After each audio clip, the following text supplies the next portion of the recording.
helping women reclaim their power, soul, and identity so they will know they are enough. And so today's Bible teaching is entitled The Residue of a Lot.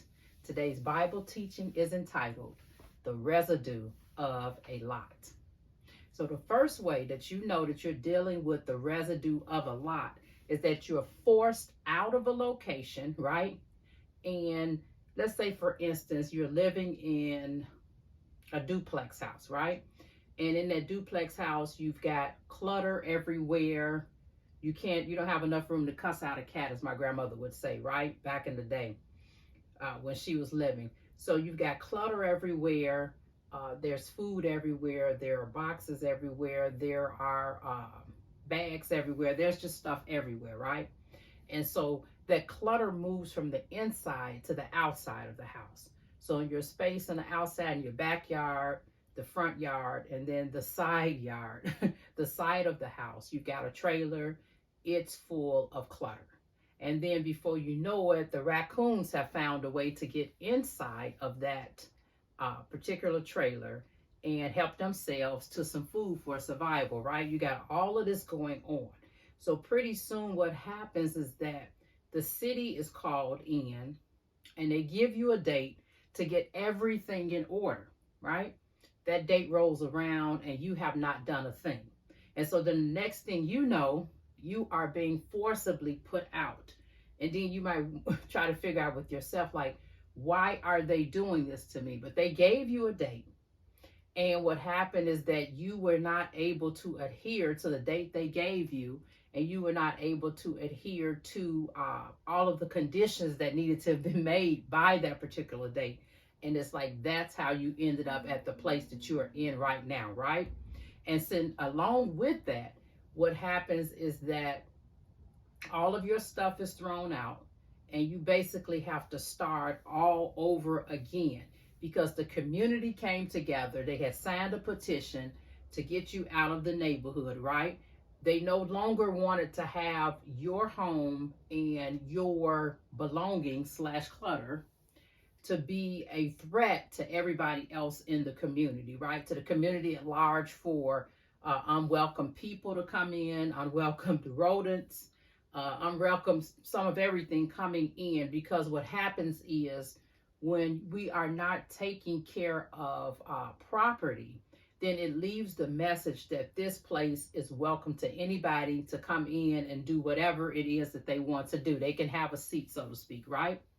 And just like a person can be forced out of their home because of hoarding, people can also be forced out of their current location due to them being pressed on every side, so to speak, by a toxic environment that involves people, places, things, and ideas, right? Those things are filled with toxicity. They're filled with chaos. They're filled with confusion.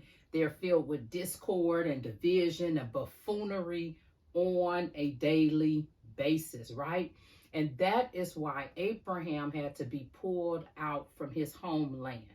God had another place in mind for him, and it did not include the environment that he was living with his family members, right? And if his family had not been a problem, right? Even if his family hadn't been a problem, the former location in general, right, was a problem. Abraham was given he gave explicit instructions to his servant not to take Isaac back to his homeland. And if we read in Genesis 24, starting at the first verse, it says, Abraham was now old, getting on in years, and the Lord had blessed him in everything.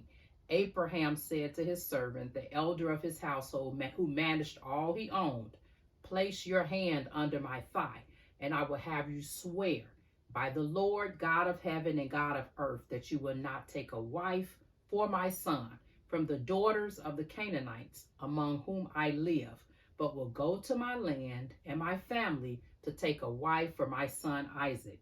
The servant said to him, suppose the woman is unwilling to follow me to this land.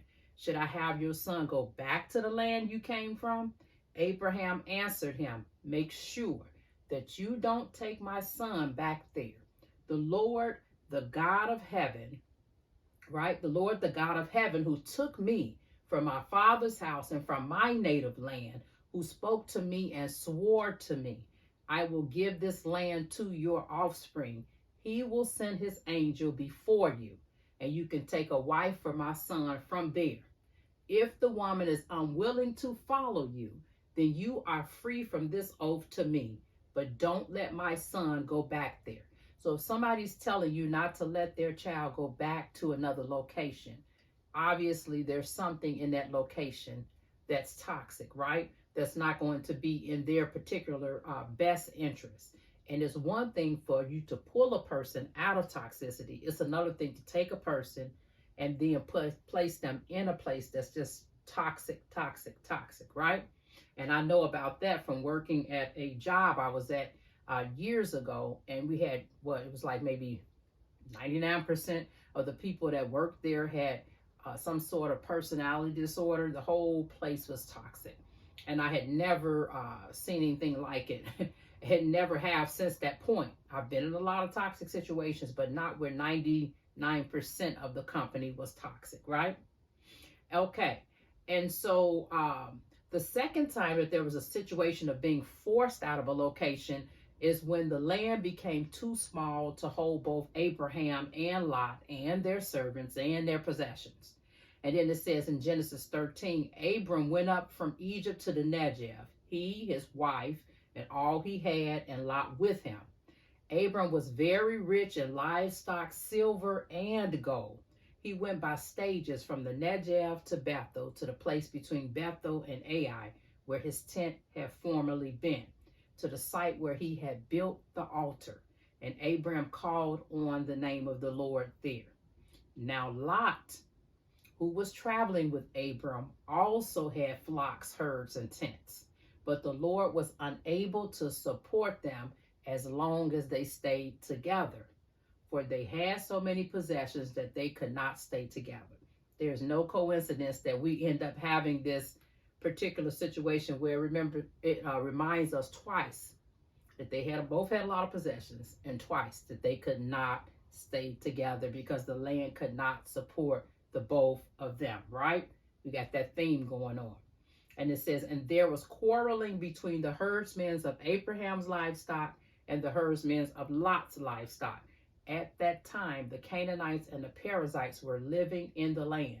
So Abram said to Lot, please, let's not have quarreling between you and me, or between your herdsmen and my herdsmen. Since we're relatives, isn't the whole land before you? Separate from me. If you go to the left, I'll go to the right.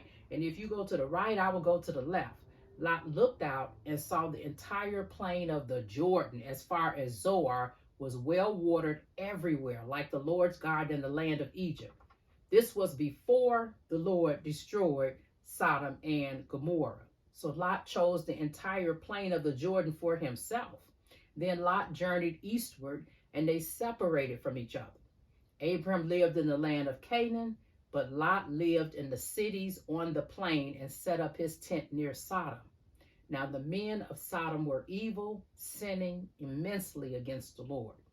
The third time that there was a situation of being forced out of a location was when God decided that he would destroy Sodom and Gomorrah. This had been home for Lot, for his wife and daughters, and their soon-to-be husbands, but all of this was about to be shaken up, right? God had had enough of it. However, before this had happened, God had a conversation with Abram in regards to what was about to go down. And sometimes what happens is that God will have a conversation with us via the Holy Spirit, prompting us, showing us patterns and behaviors and different things that we keep going through in life, and using those things through the Bible studies and worship music and movies and reading his word, talking to other people to lead and direct us to his will, and having our will to match up and being in alignment with his will, right? With God's will. And I can remember specifically there being a time in my life when God appeared to me in a dream and showed me something in regards to a lot that I had going on in my life. And me realizing through the interpretation of that dream that God had something coming, and there was literally nothing that I was going to be able to do about it but sit back and watch, right? This was the situation with Abraham. God had already decided, okay, I'm getting rid of the Sodom and Gomorrah. This is it. However, Abraham, right, he came to God. He begged him on behalf of the people, on behalf mainly of his relatives who were living there, to save it, right? And so it was at the point that God figured out that there was not that many people there that were living righteously, right? That this place is just next level. They're at the 100, way on the 100 level, like we say, taken to the next level. They were on the 100 level as far as their behavior. It's like, this is what I'm doing. This is what I'm going to do, right?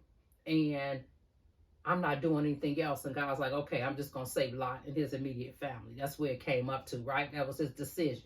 He was sick of the immorality. He was sick of the gluttony. He was sick of the idolatry, the sin.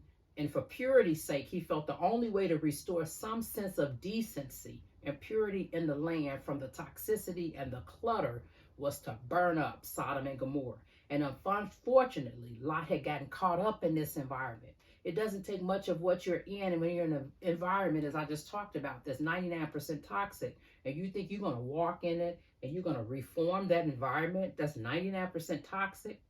It's different if you got a small percentage, but 99% toxic, you're going to end up dipping in some of the mud of toxicity as well, right? And so what happens is that when you step into an environment like that, you already have some historical trauma, you will have massive amounts of compounded trauma coming out of something like that. And so in Genesis 18, starting at the first verse, it says, the Lord appeared to Abraham at the oaks of Mamre while he was sitting at the entrance of his tent during the heat of the day. He looked up and he saw 3 men standing near him.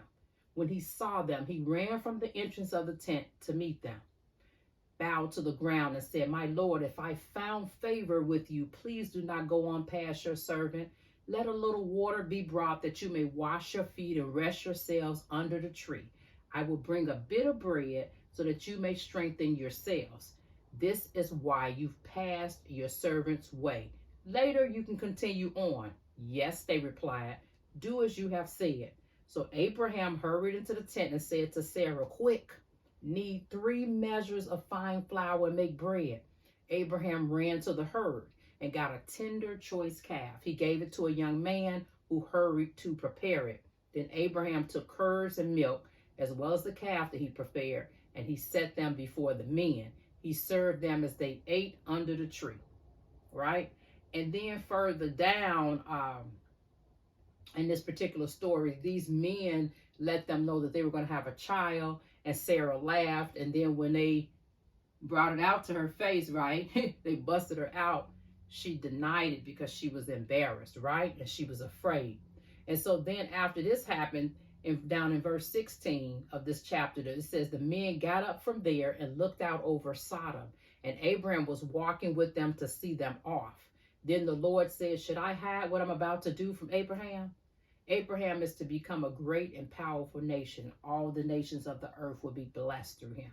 For I have chosen him so that he will command his children and his house after him to keep the way of the Lord by doing what is right and what is just. This is how the Lord will fulfill to Abraham what he promised him. Then the Lord said, the outcry against Sodom and Gomorrah is immense, and their sin is extremely serious. I will go down to see if what they've done justifies the cry that has come up to me. And if not, I'll find out.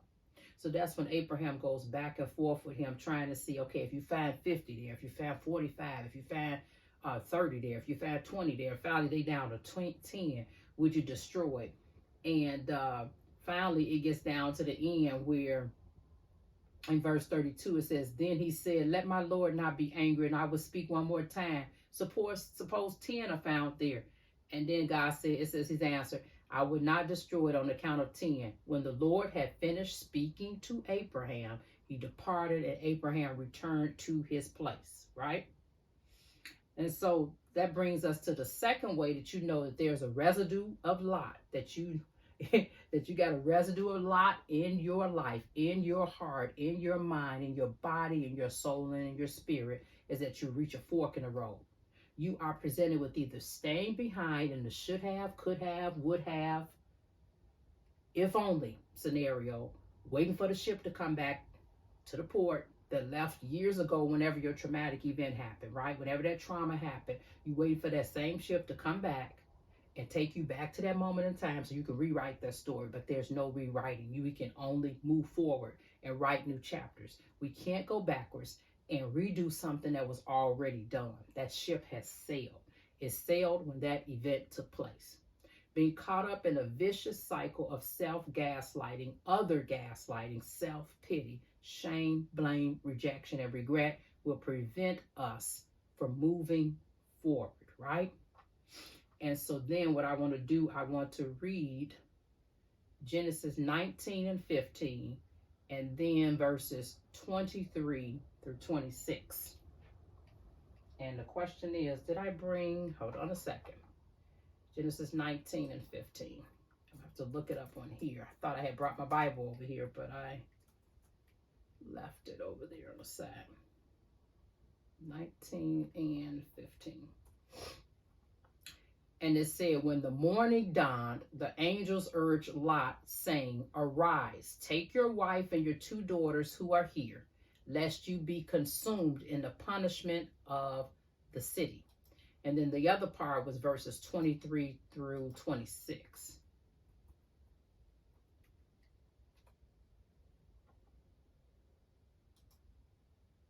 It says, by the time Lot reached Zoar, the sun had risen over the land.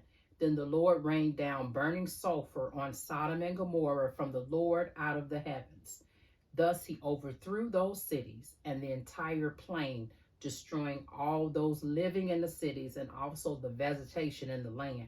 But Lot's wife looked back, and she became a pillar of salt. And just like it's going to prevent us from moving forward, it's also going to reveal our brokenness, proclivity, sin, and heart posture, right? Which takes us on to the third way. We know we got a residue of a lot in our life. It's when we are faced with a spirit of fear, we use our family, friends, and loved ones as pawns for our own protection. Lot was willing to give his virgin daughters to immoral and perverted men for pleasure, to avoid himself and or the angels being the target. When your trauma response kicks in, you're going to either fight, you're going to flight, you're going to freeze and or fawn / please appease to give the abuser / toxic individual what they want, right? And I'm going to read Genesis 19, 1 through 29, which was a hot mess situation, right? And it shows how Lot was willing to give up his daughters, not protect them, right? Protect the angels, protect himself, not protect his daughters, and leave them with gaping open injuries, right? To injure them and leave them with gaping open father wounds, right? And that's Genesis 19, 1 through 29 is what I'm going to read.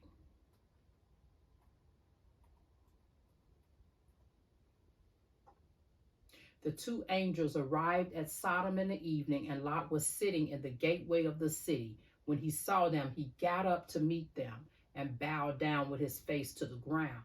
My lords, he said, please turn aside to your servant's house. You can wash your feet and spend the night and then go on your way early in the morning.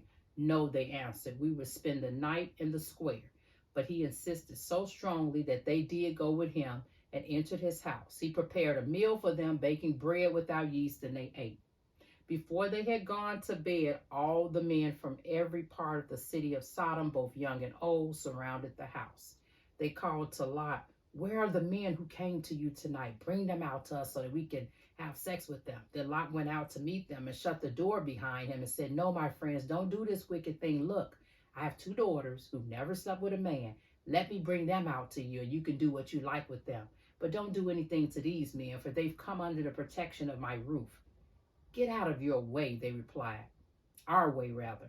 This fellow came here as a foreigner, and now he wants to play the judge. So they basically saying, like, you're not even from this land, and now you're going to try to play judge? Like, get out of the way. We done with you. And it says on here, we'll treat you worse than them. They kept bringing pressure on Lot and moved forward to break down the door. So he got the heat on him, right? The fear building up in him, the spirit of fear and pressure on him. And then this is what he does. It says, but the men inside reached out and pulled Lot back into the house and shut the door. So the angels had to pull him back in. He got so caught up out there. Then they struck the men who were at the door of the house, young and old, with blindness, so they could not find the door. The two men said to Lot, do you have anyone else here? Sons-in-law, sons or daughters, or anyone else in the city who belongs to you? Get them out of here, because we're going to destroy this place. The outcry to the Lord against its people is so great that he has sent us to destroy it. And we're going to stop right here at this point and pick up next week to find out what ended up happening in this situation. But this lets us know we got so much clutter going on, we end up being forced out of a situation, right? We have so much clutter going on, we end up what? Reaching a fork in the road. And those are the two things that we have been talking about on today. And so next week, we're going to talk about more about the third thing that happens when we end up dealing with the residue of a lot, right? And that's why it's important for us to get the excess clutter out. Excess clutter is what? The emotional, the mental, the spiritual, the physical, the professional, right? And all of the above. It can go on and on and on. Any and every area in your life that deals with the mind, the heart, the body, the soul, the spirit, that's there in excess. You had something that happened, but then 5 or 6 other things happened as a result of the one thing happening, and now your soul is what? Infected with clutter. Okay?